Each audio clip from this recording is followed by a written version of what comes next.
Right now we're seeing record death tolls in New York City. What does that mean for funeral directors in the state and in the city? And we have this incredible amount of volume of death that's taking place right now, and it takes time to treat somebody with dignity and respect after they've passed, to prepare them for a viewing, to bury them properly, to cremate them.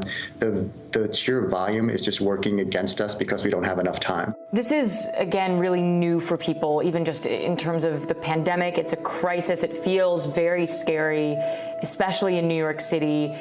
What's the worst case scenario in the city right now? The worst case scenario is probably playing out right now, actually, as we speak. It's just that high number of deaths that are taking place and just having the system at its max capacity where it's just really hard to keep up with the number of deaths that are occurring. So what that's causing is when a family member calls a funeral home, many of them are just at capacity right now because they're waiting for the ability to have someone they're helping now be buried or be cremated. What does the strain look like? We have funeral homes that help about 100 families on average a year.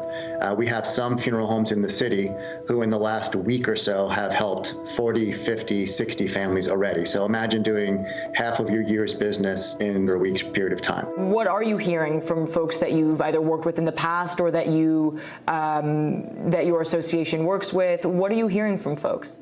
I've spoken to a couple of funeral homes recently who say their average day right now is 7 a.m. to 1 a.m., just taking enough time to sleep and rest a little bit. I had one funeral director tell me that he lost 13 pounds in the past week just from trying to, make sure that he's doing what he's doing for families. And I think the stress of it all is making it that much harder.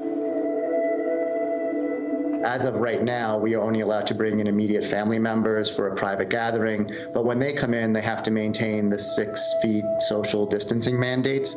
So it's hard for me to even imagine what a family member is feeling after losing someone. If I was with my sister in a funeral home because my mom passed away and I couldn't get close to my sister to hug her, I couldn't imagine.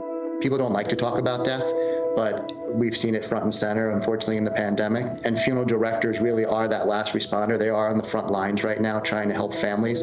So I think it's just really important that folks remember that when they see somebody who is a funeral director trying to help a family.